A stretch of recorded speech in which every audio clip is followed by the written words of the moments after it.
নতুন দলের জোট গঠন নিয়ে নানামুখী আলোচনা। রাজনীতির মাঠে কোনো কিছুই অসম্ভব নয় বলছে বিএনপি। কখন কোন জায়গায় যে কি সিদ্ধান্ত নিতে হবে এটা সময় বলে দিবে। জাতীয় গণপরিষদ নির্বাচন একসাথে চায় এনসিপি। শাসন কাঠামো সহ পুরো সাংবিধানিক পরিবর্তন করে নতুন একটি বাংলাদেশের যাত্রা শুরু করতে যায়।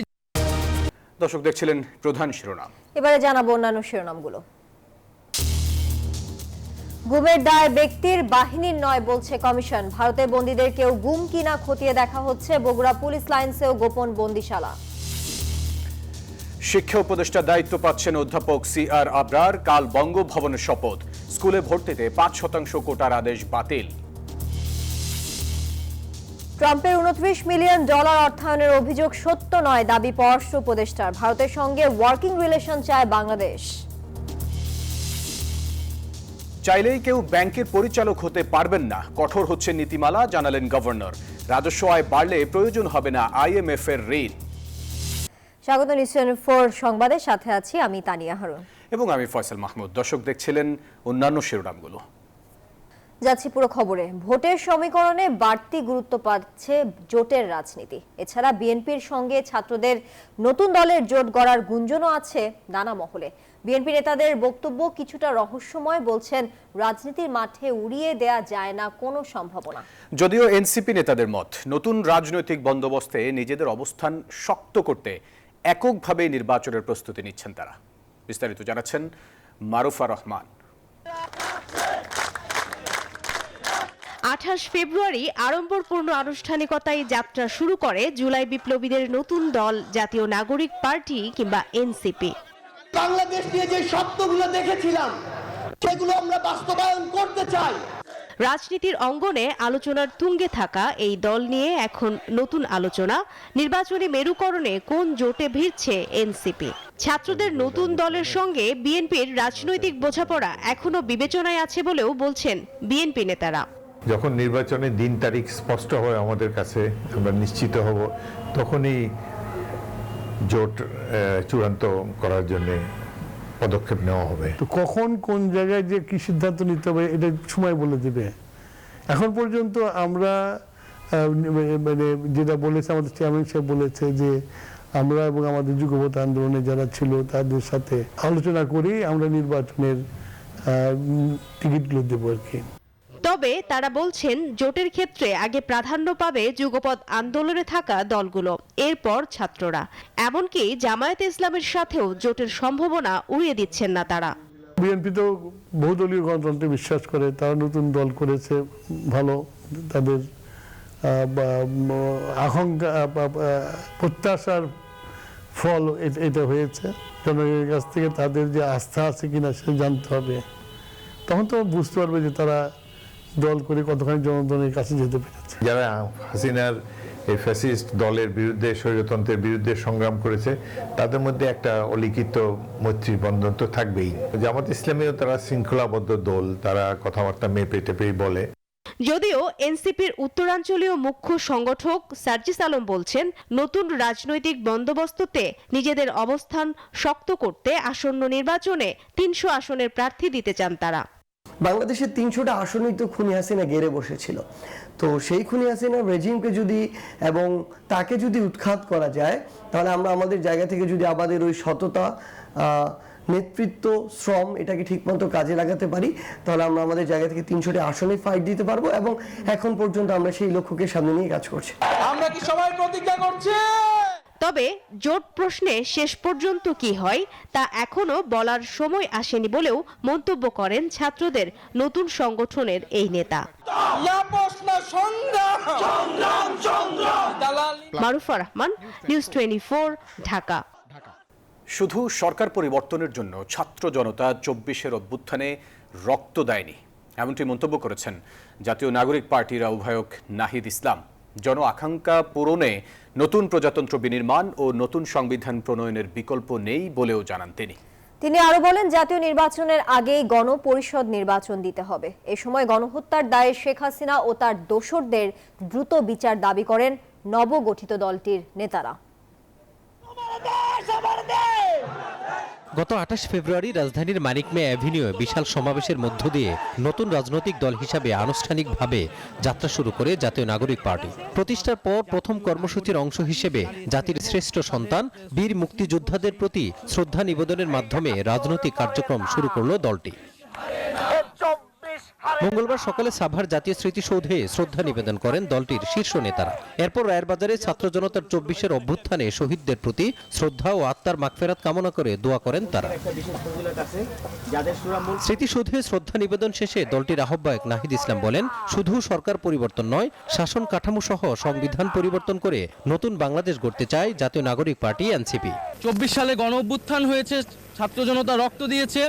আমরা কেবল সরকার পরিবর্তন নয়, বরং শাসন কাঠামো সহ পুরো সাংবিধানিক পরিবর্তন করে নতুন একটি বাংলাদেশের যাত্রা শুরু করতে চাই, যেখানে প্রকৃত গণতন্ত্র, ইনসাফ এবং সাম্য নিশ্চিত করা সম্ভব হবে। এ সময় দলের সদস্য সচিব আক্তার হোসেন বলেন, জাতীয় নির্বাচনের আগে গণপরিষদ নির্বাচন হতে হবে।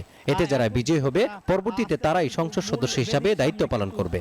আমরা বিশ্বাস করি যে নতুন একটি সংবিধানের বাস্তবতা রয়েছে, তার প্রেক্ষিতে আমরা গণপরিষদ নির্বাচনের কথা বলেছি এবং একই সাথে সে গণপরিষদ নির্বাচনে যারা জয়ী হবেন তারা সংসদ সদস্য হিসেবেও ভূমিকা পালন করবেন। এদিকে রায়ের বাজারে 24-এর অভ্যুত্থানে শহীদদের প্রতি শ্রদ্ধা নিবেদন শেষে দলটির উত্তরাঞ্চলের মুখ্য সংগঠক সার্জিস আলম বলেন, বর্তমান সরকার যদি খুনি হাসিনা ও তার দোসরদের বিচার করতে না পারে, সেটি হবে সরকারের বড় ব্যর্থতা। বলেন, হাসিনার বিচার না হওয়া পর্যন্ত দেশে কোনো নির্বাচন হতে পারে না। খুনি হাসিনা তার দোসর ছাত্রলীগ, যুবলীগ, আওয়ামী লীগের ক্যাডারদেরকে ব্যবহার করে এই নৃশংসতা ঘটিয়েছে, এই হত্যাগুলো ঘটিয়েছে।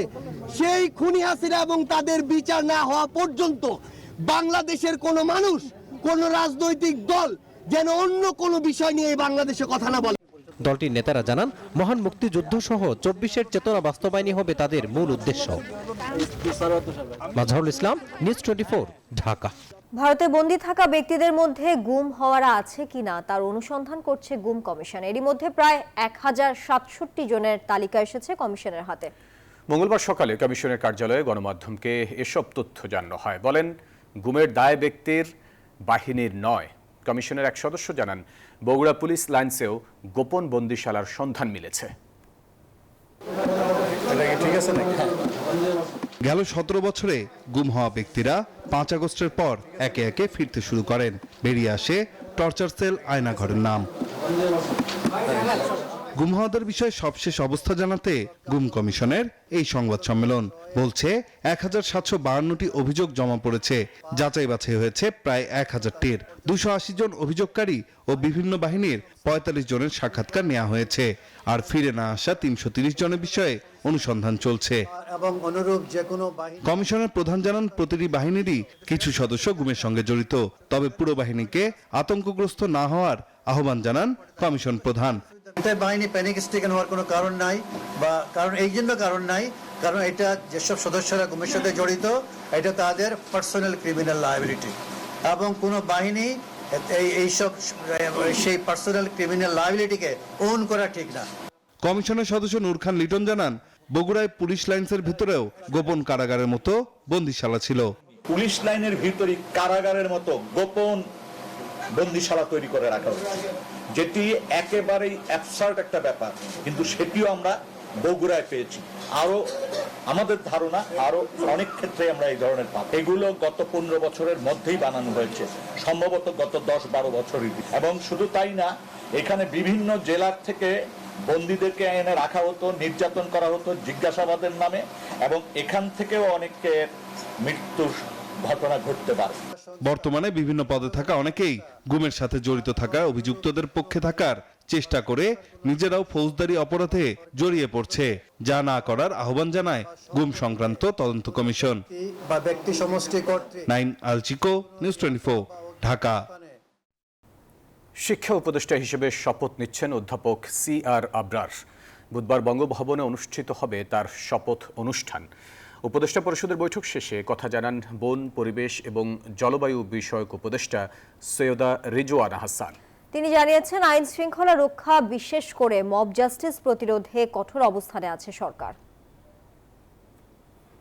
আরেক দফা পরিবর্তন হলো উপদেষ্টা পরিষদে। প্রধান উপদেষ্টা অধ্যাপক মোহাম্মদ ইউনূসের সভাপতিত্বে অনুষ্ঠিত উপদেষ্টা পরিষদের বৈঠক শেষে প্রেস সচিব শফিকুল আলম বলেন, বুধবার শিক্ষা উপদেষ্টা হিসেবে শপথ নেবেন অধ্যাপক সিয়ার আবরার। প্রফেসর ওয়াহিদুদ্দিন মাহমুদ, আমরা একই সাথে প্ল্যানিং মিনিস্ট্রি, আপনি জানেন প্ল্যানিং মিনিস্ট্রি অনেক বড় মিনিস্ট্রি, আবার at the same time education ministry, দুটোই দেখতে হচ্ছে। তো সেই জন্য প্রফেসর সিয়ার আবরারকে আসছেন আমাদের সাথে ওই কাউন্সিল অফ অ্যাডভাইজারে জয়েন করছেন, এবং উনি সম্ভবত এই মোস্ট লাইকলি উনি এডুকেশন মিনিস্ট্রিটা দেখবেন। উপদেষ্টা পরিষদের বৈঠকে সিদ্ধান্ত হয়েছে আরো 2000 নতুন চিকিৎসক নিয়োগের। মূল উদ্দেশ্যই হচ্ছে যে গ্রামগঞ্জে মানুষেরা আসলে চিকিৎসা পায় না, তাদের জন্য পর্যাপ্ত ডাক্তার যেন নিশ্চিত করা যায়, চিকিৎসক যেন নিশ্চিত করা যায়, এই জন্য এই সিদ্ধান্তটা নেওয়া হয়েছে। বৈঠকে আলোচনা হয় দেশে আইন শৃঙ্খলা পরিস্থিতি নিয়েও। উপদেষ্টা রিজওয়ানা হাসান জানান, সব ধরনের মব জাস্টিস প্রতিরোধে কঠোর অবস্থানে আছে সরকার। সরকার বারবার তার অবস্থান স্পষ্ট করেছে এটা বলে যে মব জাস্টিস বা মোরাল পুলিশিং এর কোনো সুযোগ এখানে নেই, এদেশে নেই। সরকার এটার বিরুদ্ধে সবসময়ই একটা শক্ত অবস্থানে আছে। বঙ্গবন্ধু নব থিয়েটারের নাম পরিবর্তন এবং বঙ্গবন্ধু বিজ্ঞান ও প্রযুক্তি ফেলোশিপের সংশোধন অধ্যাদেশও পাশ হয় উপদেষ্টা পরিষদের বৈঠকে। আবির হোসেন, নিউজ 24, ঢাকা। জুলাই অভ্যুত্থানে হতাহতের সন্তানদের সরকারি বিদ্যালয়ে ভর্তির ক্ষেত্রে 5% কোটা রাখার আদেশ বাতিল করেছে শিক্ষা মন্ত্রণালয়। তবে কোটার জায়গায় প্রতি শ্রেণীতে একটি করে আসন বেশি রাখার নির্দেশনা দেওয়া হয়েছে। সব সরকারি প্রাথমিক বিদ্যালয়ে কোটা রাখার নির্দেশনা দিয়ে গত 20 ফেব্রুয়ারি আদেশ জারি করে শিক্ষা মন্ত্রণালয়। সেই আদেশ বাতিল করে মঙ্গলবার নতুন প্রজ্ঞাপন জারি করা হলো।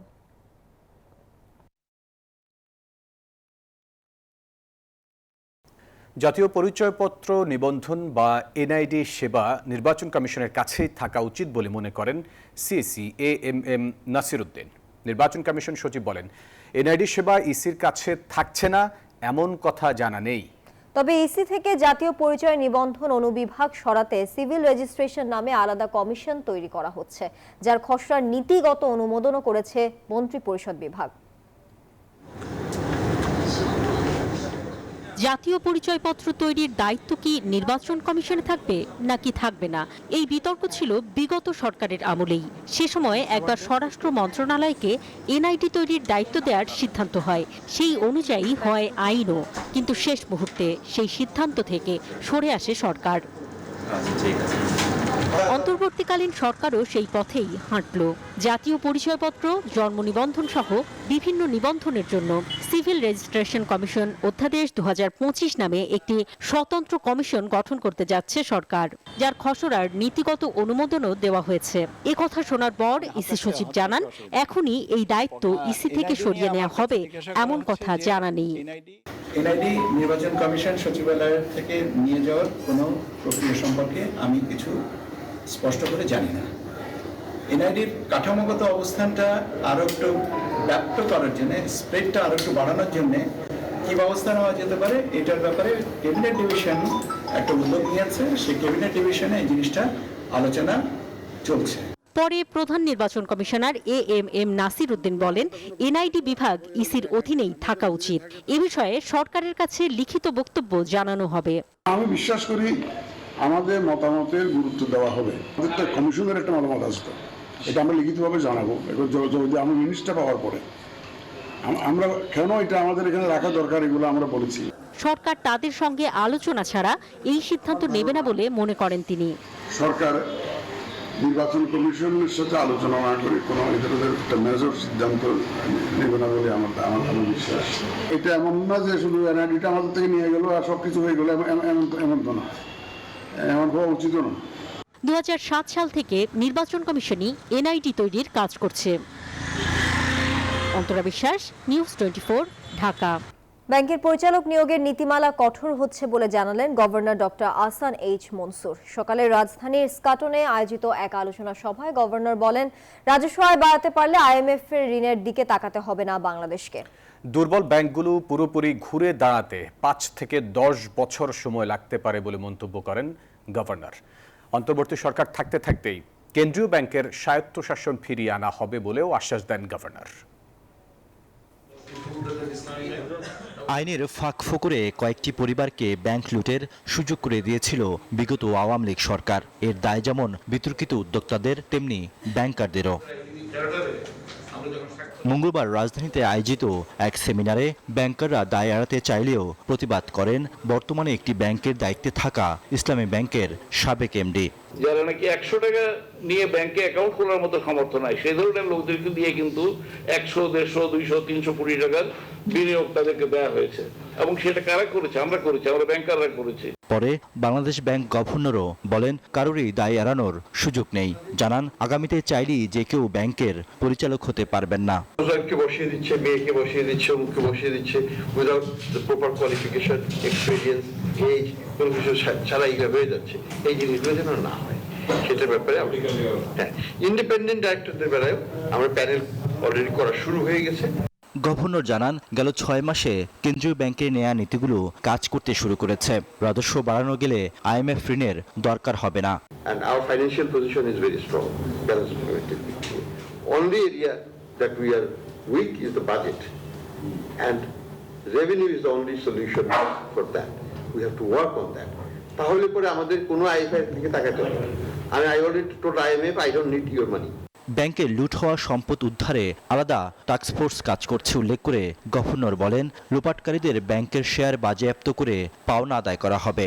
সবকিছু তো আর শেষ হবে না, আমরা ফাউন্ডেশনটা দিয়ে যাব। পরবর্তী সরকার তাদের পলিটিক্যাল উইল থাকতে হবে। অনুষ্ঠানে কেন্দ্রীয় ব্যাংকের রিজার্ভ চুরির প্রতিবেদন জনসম্মুখে প্রকাশের তাগিদ দেন সিপিডির নির্বাহী পরিচালক। সাইবার অ্যাটাক হলো বাংলাদেশ ব্যাংকের উপরে, সো সেখান থেকে যে টাকাটা চলে গেল, সিআইডি রিপোর্ট দেওয়ার কথা 80 বার এই রিপোর্ট স্থগিত হয়েছে, বারবার ডেট পার হয়ে যাচ্ছে। কেন রিপোর্টটা জনসমক্ষে আসছে না? এর আগে আর্থিক অন্তর্ভুক্তির অংশ হিসেবে শিগগিরই এজেন্ট ব্যাংকিং এ 50% নারী এজেন্ট নিয়োগের আইন করার কথা জানান governor. Agent banking 50% of the agents shall be women. Riyad Sumon, news 24, Dhaka. News 24 সংবাদে বিরতি নিচ্ছি। ফিরছি আরো খবর নিয়ে, সাথেই থাকুন। আবারও স্বাগত। দেখছেন নিউজ 24 সংবাদ। প্রেসিডেন্ট ডোনাল্ড ট্রাম্পের বক্তব্যের জেরে যুক্তরাষ্ট্রের সঙ্গে বাংলাদেশের সম্পর্ক খারাপ হওয়ার কোনো কারণ নেই, এমনটি মন্তব্য করেছেন পররাষ্ট্র উপদেষ্টা মোহাম্মদ তৌহিদ হোসেন।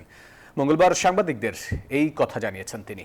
তিস্তা প্রকল্প নিয়ে চীনের সঙ্গে সমঝোতা স্মারক সই হওয়ার কথাও জানান উপদেষ্টা। ভারতের ভিসা ইস্যুতে বলেন এই বিষয়ে ভারতকেই সিদ্ধান্ত নিতে হবে। বাংলাদেশের রাজনৈতিক পরিস্থিতি শক্তিশালী করতে ইউএসএআইডির $29 মিলিয়ন অর্থায়নের কথা বলছেন যুক্তরাষ্ট্রের প্রেসিডেন্ট ডোনাল্ড ট্রাম্প। বলা হচ্ছিল বাংলাদেশের দুজন ব্যক্তির মালিকানাধীন কোনো সংস্থাকে এই অর্থ দেওয়া হয়েছে। বিষয়টি খতিয়ে দেখেছে বাংলাদেশের পররাষ্ট্র মন্ত্রণালয়। সোমবার এক বিবৃতিতে জানানো হয় দুজনকে অর্থ দেওয়ার বিষয়টি সত্য নয়। মঙ্গলবার পররাষ্ট্র মন্ত্রণালয়ে সাংবাদিকদের মুখোমুখি হন উপদেষ্টা মোহাম্মদ তৌহিদ হোসেন। অর্থায়নের বিষয়টি নিয়ে বাংলাদেশ যুক্তরাষ্ট্র সম্পর্কে কোনো নেতিবাচক প্রভাব পড়বে কিনা এমন প্রশ্নের মুখোমুখি হন তিনি। বলেন ডোনাল্ড ট্রাম্পের মন্তব্যের কারণে দুদেশের সম্পর্ক খারাপ হওয়ার কোনো কারণ নেই। আমাদের এখানে এমন না যে এমন কোনো দুই ব্যক্তি নাই যাকে $29 মিলিয়ন দেওয়া হয়েছে, কারণ এটা নিয়ে সম্পর্ক এদিক হবে আমার মনে হয় না। এটা বিষয়টা হলো তারাও তো জাস্ট প্রেসিডেন্ট বলেছেন একটা, প্রেসিডেন্ট কোনো ডিটেলস দেন নেই বা কারো অ্যাকিউজেশনও করেন নেই। আমরাও দেখেছি যে আসলে এরকম কোনো কিছু নেই। তিস্তা চুক্তি নিয়ে চীনের সঙ্গে সমঝোতা স্মারক সই হওয়ার কথাও জানান উপদেষ্টা। বলেন এই প্রকল্প নিয়ে বড় কোনো সিদ্ধান্ত আসতে পারে, তবে কবে নাগাদ তা এখনো নিশ্চিত নয়। যেহেতু দুই পক্ষেরই কিছু অতিরিক্ত বক্তব্য আছে, সেটা পরস্পরের কাছে আদান প্রদান করে ঠিকঠাক করে তারপরে সই হবে। সেটা সই হয়েছে, এমওইউ হিসেবে সই হয়েছে। এখন এটার এই যে একটা আমব্রেলা এমওইউ, এর অধীনে কোনো প্রজেক্ট অবশ্যই নেওয়া যেতে পারে। এই নিয়ে এখনো ফাইনালাইজ কিছু হয়নি। ভারত ইস্যুতে পররাষ্ট্র উপদেষ্টা বলেন দুদেশের মধ্যে কাজের সম্পর্কই প্রধান বিষয়। ভিসা ইস্যুতে ভারতকে সিদ্ধান্ত নিতে হবে বলেও মন্তব্য করেন তিনি। কোনো দেশ কাউকে যদি ভিসা না দেয় বা কোনো গোষ্ঠীকে ভিসা না দেয়, এটা নিয়ে কোনো প্রশ্ন তোলা যাবে না। প্রমা চৌধুরী, নিউজ 24, ঢাকা। ফ্যাসিস্টদের বিচার সবাই চায়, কিন্তু নির্বাচন প্রক্রিয়া পেছানোর কোনো অজুহাত গ্রহণ করবে না জনগণ। শেখ হাসিনার বিচারের আগে কোনো নির্বাচন নয়, জাতীয় নাগরিক পার্টির নেতা সার্জিস আলমের এমন মন্তব্যের প্রতিক্রিয়ায় একথা জানিয়েছেন বিএনপির স্থায়ী কমিটির সদস্য মির্জা আব্বাস। মঙ্গলবার দুপুরে রাজধানীর একটি বেসরকারি হাসপাতালে চিকিৎসাধীন মহাসচিব মির্জা ফখরুল ইসলাম আলমগীরের সাথে সাক্ষাৎ শেষে সাংবাদিকদের এসব কথা বলেন তিনি।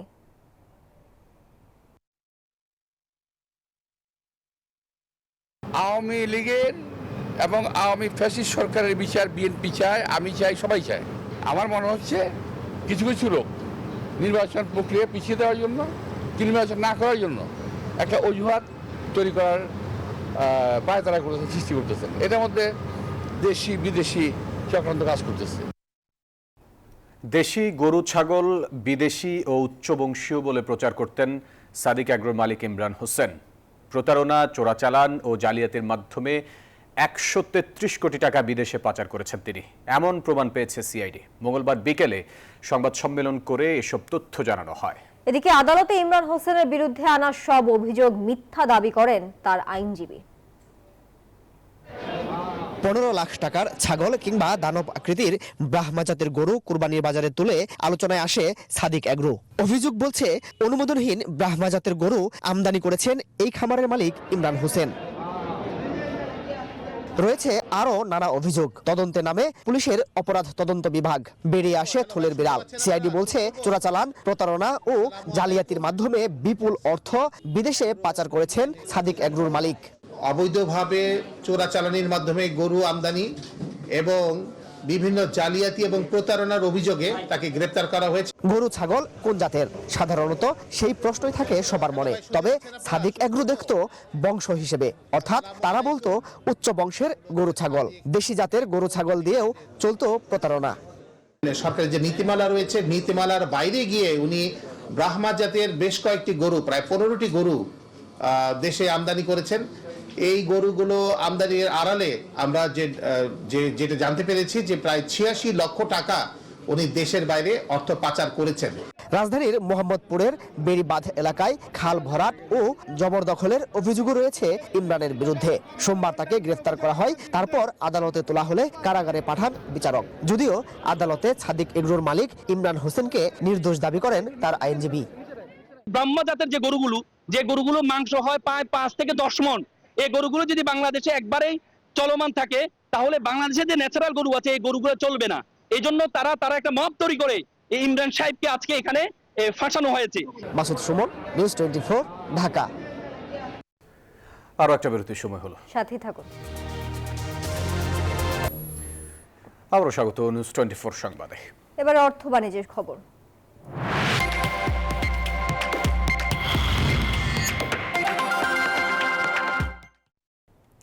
3 দিন ধরে দেশের 2 পুঁজিবাজারের সব সূচক নিম্নমুখী। ঢাকা স্টক এক্সচেঞ্জে লেনদেন কমেছে, তবে কিছুটা বেড়েছে চট্টগ্রাম স্টক এক্সচেঞ্জে। মঙ্গলবার সপ্তাহের তৃতীয় কার্যদিবস শেষে ডিএসসিতে প্রধান মূল্য সূচক কমেছে 26 পয়েন্ট, দাঁড়িয়েছে 5194 পয়েন্টে। লেনদেনও কমেছে 43 কোটি টাকা। হাতবদল হওয়া শেয়ার ও মিউচুয়াল ফান্ড ইউনিটের মধ্যে দাম বেড়েছে 65টির, কমেছে 267টির এবং অপরিবর্তিত রয়েছে 64টি কোম্পানির শেয়ারের দাম। অন্যদিকে সিএসসিতে সার্বিক সূচক কমেছে 82 পয়েন্ট, তবে লেনদেন বেড়েছে 1 কোটি টাকা। দর্শক, ছিল নিউজ 24 সংবাদে। এতক্ষণ সঙ্গে থাকার জন্য সবাইকে ধন্যবাদ।